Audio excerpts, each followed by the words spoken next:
And most of them will prefer a professional handler to an owner handler. There are a lot of people that show their own dogs, not at Westminster, because at Westminster just about everybody uses a handler, but to the local shows, a lot of people will show their own dogs. I took one class in handling about a year ago, and I had two of my other dogs there, and one of my other dogs is very good. He's a brother of Frasier's, not a littermate, but a brother, repeat breeding. Beautiful dog. He's actually probably better conformation-wise than Frasier. Hates the show ring. So he was being shown, and he won the show. He won the breed, but the judge came over to me afterwards, and she said to me, "This dog is beautiful, but he really hates being here." And I said, "I know." I said, "I think I'm going to take a course. I'm going to take a class in conformation, and just trying to be a handler and see how it works." So I signed up, and I took this one course in handling. And, you run around the ring, and she tells you what to do. And at the break, she called me over, and she says to me, "Do you have a day job?" And I said, "Uh-huh." And she said, "What do you do?" And I said, "I'm a lawyer." And she said, "Don't ever quit that job, because you're never going to make it as a handler." And, right. It does require a certain amount of skill. It doesn't look like it does. People say, "Well, yeah. you just walk around the ring, and, what is that?" But it really does require a certain skill. And is the object to keep the dog? What's the object for the handler to do? Well, the dog has to show well. And when he walks around the ring, Frasier moves very well, and that's a big part of it. But they work at that. And, the grooming, he looks terrible today because he was out in the snow. But usually when he goes into the ring, he's impeccable. Oh, sure. He looks beautiful.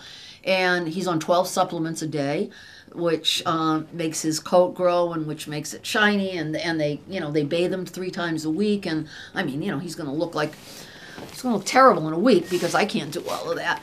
But well, he can. Isn't it time to relax now? Yeah, it is. It is. I may want him to go out maybe back for the Nationals because he did so well at the Nationals last year. So I've got to keep him pretty much in coat. Right. But he he wants to just be on the couch. He really does. So, but it's not as easy as it looks to be a handler, and the good ones make a ton of money. But it's a gypsy life. They're out 3 days, and they drive all over the country with those great big, trailers, and some of them show. My first handler showed 22 dogs. The first Westminster we had him out, 22 dogs. Just figure what that is at $2,000 a head. Oh.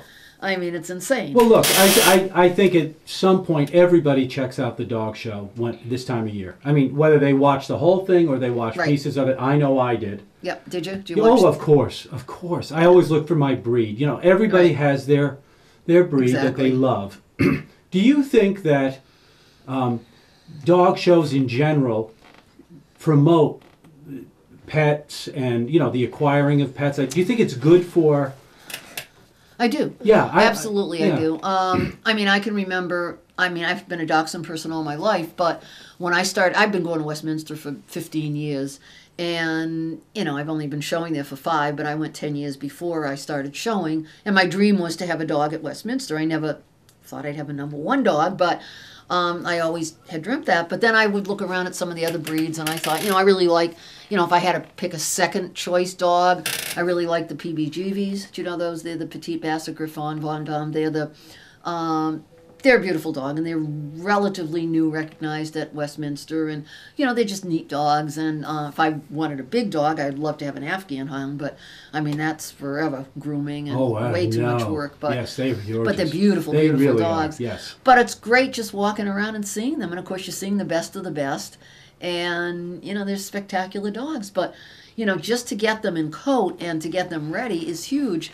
So these handlers spend basically all their time either driving to show, and they think nothing of driving for 12 hours to get to a show, getting them in condition. They have to, bathe them before every single show.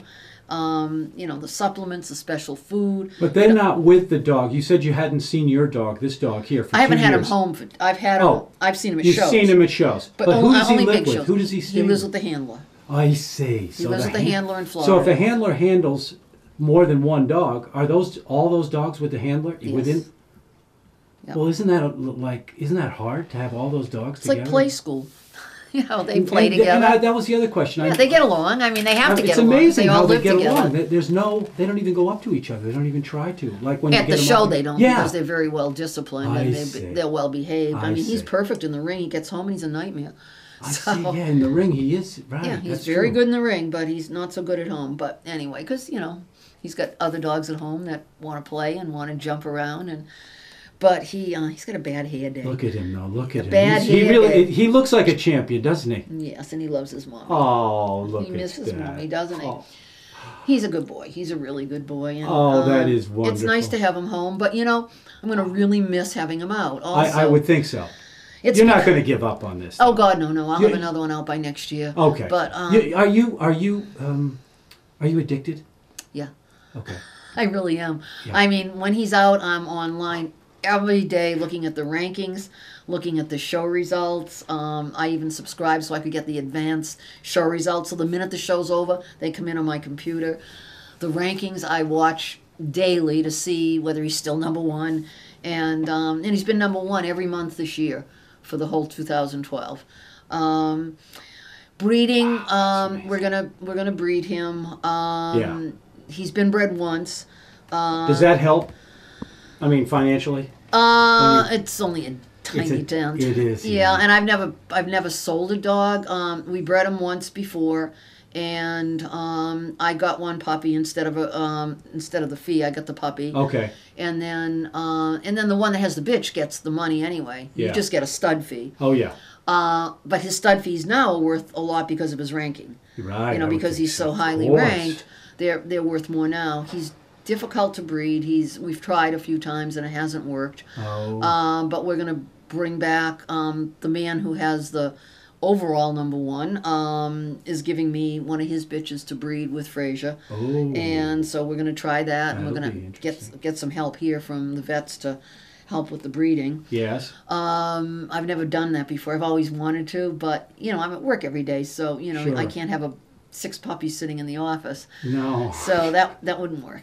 So we're gonna figure out something. But you almost owe it to the breed to breed them, because he is such a good specimen of the breed that I feel kind of guilty not doing that. Well, I feel guilty that I didn't breed my dog. Did you really? Because she's gonna. I guess emotionally it must mean something to be able to carry the line on for you. Exactly. When he's passed away. Yeah. Oh God, don't say I that. know, but but that's the hardest part. Oh, people just don't. Wow, when they go, Ugh. it's you just can't believe how close you are to them. Oh, I've only lost a couple of dogs, and I can't even think about it. I know, it's just horrible. I have two, and I took 4 years before I got my other dog, and she's 10 now, so it's. I took about 4 hours.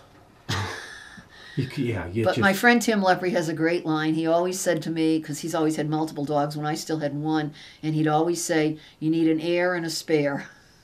That was his famous line to me, and now he's got 4 and we've got 4. Actually, I have 5, but I co-own one. Oh, do you? I co-own one with a breeder. Oh, okay. And he lives with the breeder, and he's 2. He's a champion, and he'll be the next one that we'll have out. Oh. And that'll be different for me because he's never lived with me.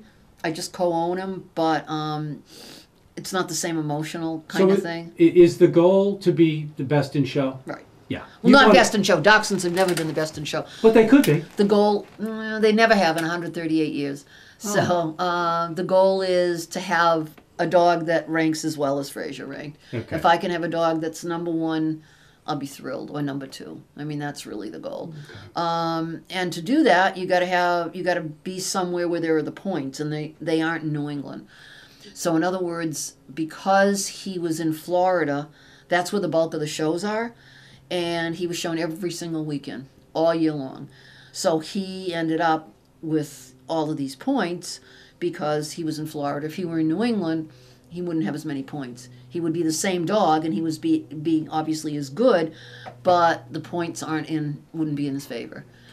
So why do you do it? If it's so expensive, I know you love the dog, but wouldn't you rather have the dog in your house? Well, it's hard to explain, but it's an incredible feeling when you're at a show like Westminster. This is the 3rd year he's won at Westminster.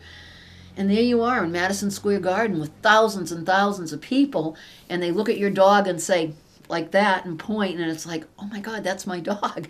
And that's it. Yeah, it's just exciting. And every year we have a brunch the day before Westminster, and every year we have between 40 and 50 people from Nantucket that come, nice. Which is amazing. And even this year with the storm and everything, we still had 40 people there. People, I mean, what a great time it must be. It must have been unbelievable. I think what it is, I think that a lot of people, I mean, this is a real dog community. I learned that when I was getting the hospital like no other organized. And I think that people love their dogs, and I don't think there have been a lot of people that live here that have had dogs in Westminster, certainly in my 28 years here. So I think it's a great excuse for people that say, oh, I know Rhoda's dog's at Westminster this year, and Rhoda and Joe are going to be there with their dog, and, why don't we go? And that's really what's happened, because they wouldn't normally go, but because they know someone that has a dog in there, they go. Yeah. And that's neat, and that's been great for us. I mean, we're just proud parents, and we're just so excited. And this year, even notwithstanding the terrible storm, I think we had 40 people. And some of them are just friends and clients from New York that are summer people here, and others are came from here and got there somehow. So it's neat. What a great time. Yeah, it really is. And it's just, I wanted so badly for him to go out on a high. And he did. And he did. And you're thrilled. And I'm thrilled. Sure. And I, went to the post office today, and 10 people stopped me and said, "Is that Frasier? Is that Frasier?" And he's barking, and I thought, oh, I'm embarrassed at this behavior, but yeah, that's Frasier. Oh boy, well, he's all relaxed now and lovey-dovey. Yeah, he is. I wonder if he knows that he's a champion. Do you think they know? When he got out of the ring, and the photographer finished taking him with his ribbon and everything, the first time he had seen me for a while, and I called his name, and he jumped out of the handler's arms and just ran over to me, screaming. I mean, I was like, oh, look at all that noise that you make, all that noise that you make, all that noise that you make. Yes. He says, I want my mommy. Oh, so he was very, very happy. So.